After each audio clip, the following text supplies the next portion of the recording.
World class golf course जो सैकड़ों एकड़ तक फैले हुए हैं, कमर्शियल हब जिन्हें साइबर सिटी कहा जाता है, जो शहर दुनिया के कुछ बिलियनियर और मिलियनियर का घर है, जिसमें बेहतरीन रेस्टोरेंट्स हैं, फेमस मॉल्स हैं। दोस्तों, हम बात कर रहे हैं इंडिया के third highest per capita income वाले शहर गुरुग्राम की। गुरुग्राम, जिसे द मिलेनियम सिटी भी कहते हैं, वो हरियाणा का हाईएस्ट रेवेन्यू अर्नर है। ग्लोबल फॉर्च्यून 500 कंपनियों में से 250 से ज्यादा के हेडक्वार्टर्स या उनके इंपॉर्टेंट ऑफिसेस गुरुग्राम में हैं। इसके अलावा मारुति सुजुकी, होंडा और हीरो जैसी ऑटोमोबाइल जायंट्स भी यहाँ मौजूद हैं। लेकिन इस सब के बाद भी क्यों हुआ गुरुग्राम फेल? क्यों इस शहर को इंडियन आर्किटेक्चर कोर्सेज में एक केस स्टडी की तरह पढ़ाया जाता है for how not to build a city? चलिए आज के इस वीडियो में गुरुग्राम की परेशानियों के बारे में समझते हैं, इसलिए वीडियो को आखिर तक देखिएगा। पर वीडियो शुरू होने से पहले अगर आप लोग चैनल पर नए हैं या आपने अभी तक चैनल को सब्सक्राइब नहीं किया है, तो चैनल को सब्सक्राइब करना और बेल आइकन दबाना ना भूलें, ताकि हमारे चैनल की कोई भी वीडियो आपसे मिस ना हो जाए।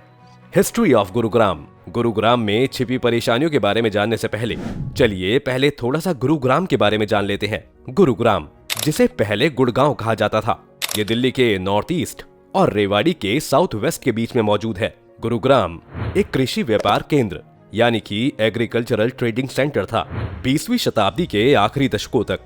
हालांकि कंस्ट्रक्शन तेज जरूर हो गया था। इंडस्ट्रीज में पावर लूम वेविंग, ऑटोमोबाइल और एग्रीकल्चरल इक्विपमेंट की मैन्युफैक्चरिंग शामिल है।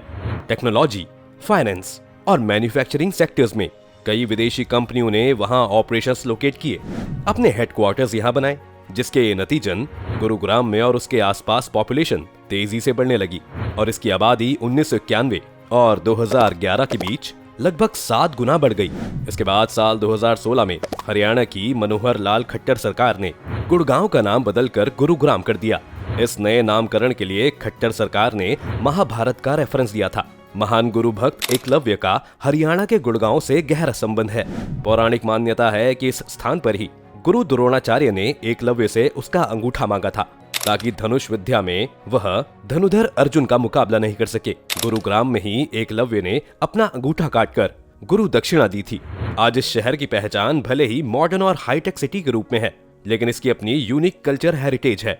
महाभारत में पांडव और कौरवों को धर्म की सीख देने वाले गुरु द्रोणाचार्य का गांव गुरुग्राम यही है। गुरुग्राम वही जगह है जहां अर्जुन ने चिड़िया की आंख में निशाना लगाया था। साथ ही कुरुक्षेत्र में होने वाले महाभारत युद्ध की तैयारी भी इसी जगह पर हुई थी। आज भी मध्य प्रदेश और दक्षिण राजस्थान से भील जाति के लोग यहाँ मौजूद एकलव्य के मंदिर में पूजा करने आते हैं। प्राचीन हिंदू पौराणिक कथाओं में गुड़गांव का उल्लेख एक महत्वपूर्ण नगर के रूप में मिलता है। What is metropolitan city? हम आपको गुरुग्राम जैसे मेट्रोपॉलिटन सिटी के फेल होने की वजह बताएं। चलिए उससे पहले हम आपको ये बात बताते हैं कि मेट्रोपॉलिटन सिटी कहा किसे जाता है। मेट्रोपॉलिटन शब्द ग्रीक शब्द मेट्रोपॉलिटन से बना है, जिसका मतलब होता है citizen of a mother state. Metropolitan का इस्तेमाल एक बड़े शहर को रेफर करने के लिए किया जाता है, जिसमें हाई पॉपुलेशन रहती है और काफी ज्यादा रोजगार के अवसर होते हैं, जो सोशली और इकोनॉमिकली दोनों तरह से आसपास के क्षेत्रों से जुड़े होते हैं। मेट्रोपॉलिटन सिटी को हिंदी में महानगर या महानगरीय क्षेत्र कहते हैं। ऐसे बड़े शहरी क्षेत्र या अर्बन एरियाज जिसमें लोगों की संख्या 10 लाख से ज्यादा होती है और साथ ही साथ मेट्रो, एयरपोर्ट, रेलवे तथा ट्रांसपोर्ट के अन्य साधनों की बेहतर फैसिलिटीज होती है, उन्हें ही मेट्रोपॉलिटन सिटी कहते हैं। मेट्रोपॉलिटन सिटी एक लार्ज पॉपुलेशन सेंटर और उसके नेबरिंग एरियाज को मिलाकर बनता है, जिसमें नियरेस्ट सिटीज और दूसरे अफेक्टेड एरियाज भी शामिल होते हैं। जनसंख्या की दृष्टि से मुंबई दुनिया का चौथा और भारत का सबसे बड़ा शहर है। इसके साथ ही ये दुनिया के सबसे बड़े 10 कमर्शियल सेंटर्स में से भी एक है। मुंबई को भारत का गेटवे भी कहा जाता है। अगर हम भारत की राजधानी दिल्ली की बात करें, तो जनसंख्या के आधार पर भारत का दूसरा और दुनिया का छठा सबसे जनसंख्या वाला शहर है। भारत के मेट्रोपॉलिटन शहरों में मुख्य रूप से मुंबई, दिल्ली, चेन्नई, कोलकाता, बेंगलुरु, हैदराबाद और गुरुग्राम शामिल है। हालांकि भारत में मेट्रोपॉलिटन सिटी की संख्या लगातार बढ़ती जा रही है। कुछ ऐसे फैक्ट्स जिन्हें शायद ही आप जानते होंगे, हम आपको ये बताएं कि क्यों गुरुग्राम को एक फेल्ड मेट्रोपॉलिटन सिटी कहा जाता है। चलिए उससे पहले आपको कुछ ऐसे शॉकिंग फैक्ट्स बताते हैं जिनके बारे में शायद ही आपने सुना होगा। हमने आपको ये तो वीडियो की शुरुआत में ही बताया कि हरियाणा राज्य का सबसे ज्यादा राजस्व गुरुग्राम में ही जनरेट होता है। अब अगर हम इसके परसेंट की बात करें, तो हरियाणा राज्य का 80% राजस्व गुरुग्राम शहर से ही आता है। आपको इस बात की जानकारी होगी ही कि गुरुग्राम की पर कैपिटा इनकम भारत में तीसरे स्थान पर है, जो है 4.06 लाख पर एनम। हमें पता है कि इस बारे में शायद ही आपको पता होगा कि Delhi Gurugram toll plaza border दुनिया में तीसरा सबसे बड़ा है।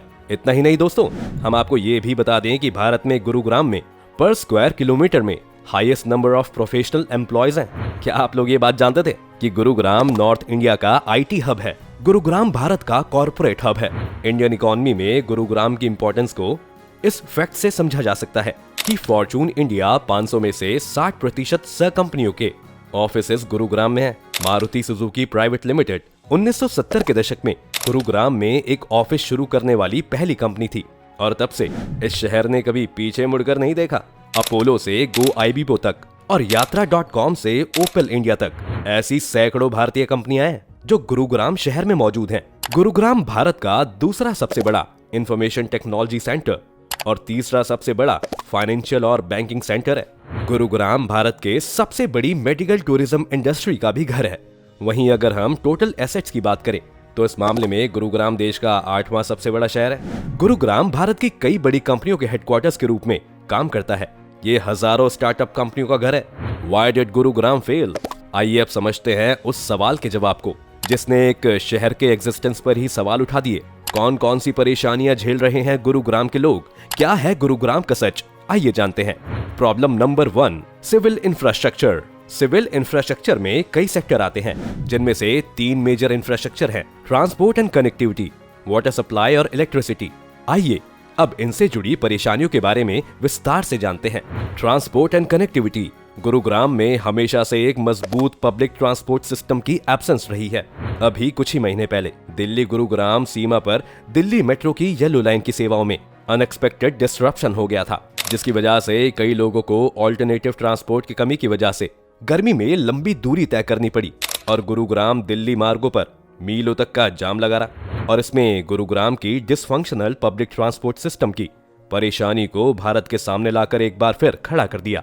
गुरुग्राम रैपिड मेट्रो को 2013 में लॉन्च किया गया था और इसके पहले चरण में रोजाना 1 लाख पैसेंजर्स के आने की उम्मीद थी, लेकिन 2018 तक वास्तविक पैसेंजर्स 30,000 और 35,000 के बीच ही थी। फिर दूसरे चरण के शुभारंभ के साथ मेट्रो की एवरेज डेली राइडरशिप बढ़कर 50,000 हो गई है, लेकिन ये अभी भी पूरी तरह से कम इस्तेमाल की जा रही थी। गुरुग्राम रैपिड मेट्रो और दिल्ली मेट्रो के नंबर बताते हैं कि गुरुग्राम रैपिड मेट्रो की औसत सवारियां दिल्ली की तुलना में सिर्फ आधी हैं और जो रोड्स बनी हुई हैं उनकी मेंटेनेंस को लेकर परेशानियां आए दिन लोगों को परेशान करती रहती हैं। और इतना ही नहीं, इन सड़कों पर ट्रैफिक साइंस, स्ट्रीट लाइट्स और जीब्रा क्रॉसिंग्स भी ढंग से नहीं बनी हुई हैं। इन सब का नतीजा ये होता है कि यहाँ पर आए दिन एक्सीडेंट्स होते रहते हैं। पब्लिक ट्रांसपोर्ट्स में होने वाली कमी के बारे में तो आप सबने सुना ही होगा। गुरुग्राम में पब्लिक ट्रांसपोर्ट की कमी हमेशा से यहाँ आने वाले लोगों की परेशानियों की वजह बनी रही है और इस कमी की वजह से लोगों को ऑटो और कैब्स पर डिपेंड करना पड़ता है और ये दोनों ही बहुत ज्यादा किराया लेते हैं और रात को लड़कियों के लिए उतना ही अनसेफ हो जाते हैं। अब अगर हम यही गुरुग्राम की बसों के बारे में बात करें तो यहाँ पर 2017 तक कोई सिटी बस सर्विस नहीं थी। गुरुग्राम के लोगों को दिल्ली जाकर बस पकड़नी पड़ती थी, लेकिन 2017 में GMCBL यानी कि Gurugram metropolitan city bus limited लाई गई। अब अगर हम इन बसों की राइडरशिप की बात करें तो मुंबई में जहां बस राइडरशिप 350 से ज्यादा है, वहीं गुरुग्राम में बस 37 है और ये बस भी गुरुग्राम के सिर्फ कुछ ही एरियाज को कवर करते हैं। इसकी पहुंच पूरे गुरुग्राम में नहीं है, जिसकी वजह से लोग पब्लिक ट्रांसपोर्टेशन का फायदा नहीं उठा पाते हैं। Water. Haryana urban development authority अपने लोगों की पानी की जरूरतों को पूरा करने में फेल रहा है, जिससे सभी के जीवन में भारी तबाही मची हुई है। लोगों को सबमर्सिबल पंप्स लगाने की परमिशन नहीं दी गई है, जिसकी वजह से लोग टैंकर पर डिपेंड करते हैं, जो कि लोगों को बहुत महंगा पड़ता है। रेजिडेंट्स के पास इनएडिक्वेट और इरेगुलर वाटर सप्लाई भी है, जिससे शहर में ज्यादातर समय जल संकट पैदा हो जाता है। गुरुग्राम की तकरीबन 35 लाख से ज्यादा की आबादी के लिए हर दिन 686 मिलियन लीटर पानी की जरूरत है, लेकिन यहाँ तो शहर के पास अपना वाटर रिजर्वॉयर नहीं है। शहर तक पानी लाने के लिए यमुना नदी से 2 नहरें बनाई गई हैं। इसके बाद भी अभी 570 MLD पानी की सप्लाई ही हो पा रही है। भड़कती हुई गर्मी में पानी की मांग और आपूर्ति के 116 MLD के डिफरेंस ने निवासियों के डेली रूटीन से लेकर मूड तक को भी इफेक्ट किया है। इलेक्ट्रिसिटी, गुरुग्राम शहर सदर्न हरियाणा डिस्ट्रिक्ट्स की लगभग 50% बिजली शेयर करता है। गुरुग्राम में बार बार आउटेज होने से रेजिडेंट्स में डिस्कॉन्टेंट और केओस पैदा हो रही है और ये सिनेरियो समय के साथ बिगड़ता जा रहा है और अब तो बदतर हो गया है। ज्यादातर नई सोसाइटीज और हाउसिंग कॉम्प्लेक्सेस में अभी तक कोई सरकारी बिजली कनेक्शन नहीं है। ये लोग रियल स्टेट डेवलपर्स द्वारा प्रोवाइड किए जा रहे डीजल जनरेटर सेट से बिजली लेते हैं। हम आपको ये भी बता देते हैं कि गुरुग्राम की रेजिडेंशियल और इंडस्ट्रियल पावर सप्लाई देश में सबसे महंगी है। ऐसा लगता है कि देश के कुछ हिस्सों में ऊर्जा संकट या यूं कहें कि एनर्जी क्राइसिस मंडरा रहा है क्योंकि कोयले की सप्लाई कम हो गई है और नया नया बना हुआ गुरुग्राम इससे अफेक्ट हुआ है।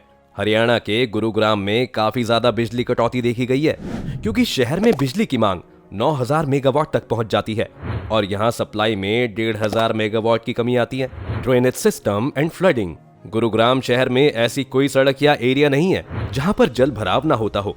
करीब 20 किलोमीटर एरिया में बसे इस शहर में जमीन का लेवल एक जैसा नहीं है। गांव घाटा की ओर अरावली की पहाड़ी के चलते शहर का ऊंचाई वाला हिस्सा है, जबकि नरसिंहपुर से गांव बसई की ओर आते वक्त ये निचला हिस्सा होता चला जाता है।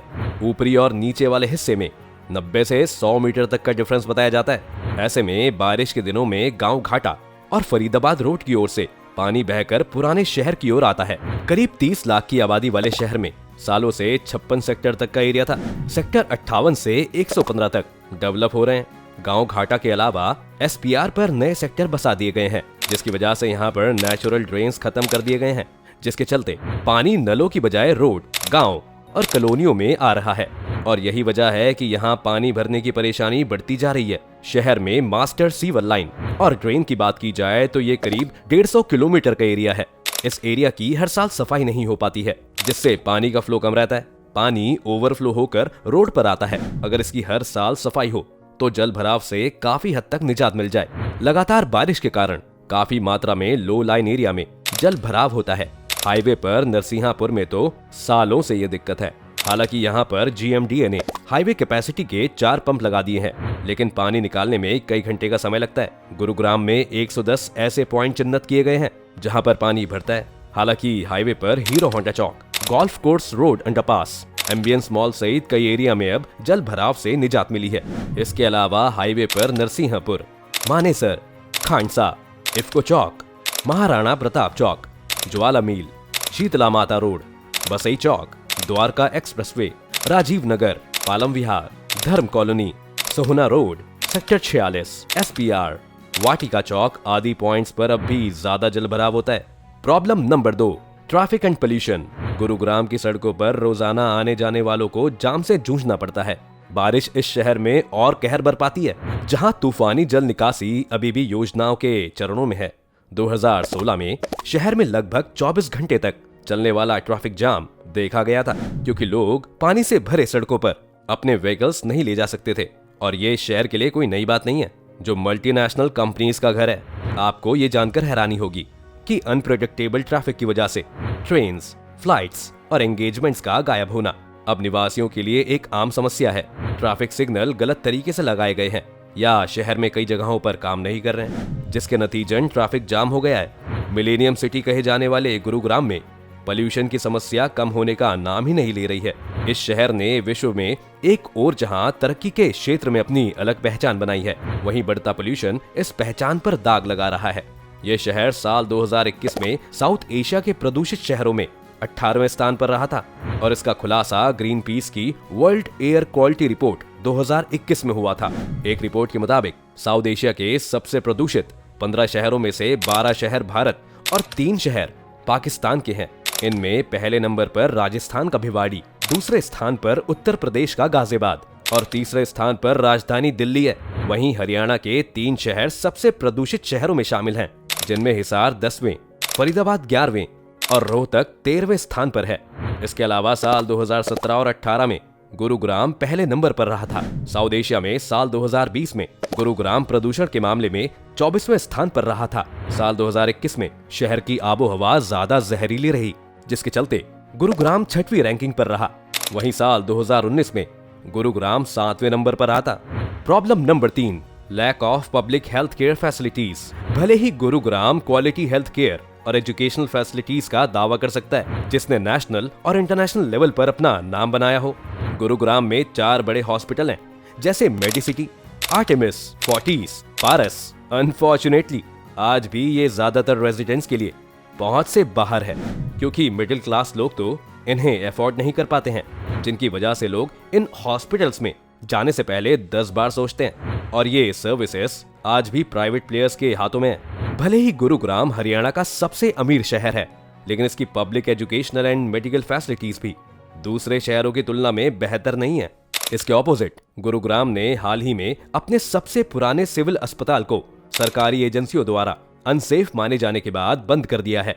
पब्लिक हेल्थ केयर के मामले में गुरुग्राम में कुल 3 general hospitals, 12 community health public centres हैं, साथ ही एक स्पेशल सिक्योरिटी ग्रुप हॉस्पिटल का अस्पताल और 4 ESI डिस्पेंसरीज, और कुल मिलाकर 378 बेड्स की संख्या है। इतनी बड़ी जनसंख्या वाले शहर के लिए इतने कम अस्पताल आए दिन परेशानी की वजह बनते जा रहे हैं। कंक्लूजन, गुरुग्राम जिन मुद्दों का सामना कर रहा है, उनके समाधान के लिए कई कदम उठाए जा सकते हैं, जैसे कि नॉन मोटोराइज्ड ट्रांसपोर्टेशन के इस्तेमाल को बढ़ावा देना, साइकिलों और ट्रांसपोर्टेशन के दूसरे नॉन मोटोराइज्ड व्हीकल्स के इस्तेमाल को एनकरेज करने से भी यातायात की भीड़ को कम करने और एयर क्वालिटी में सुधार करने में मदद मिल सकती है।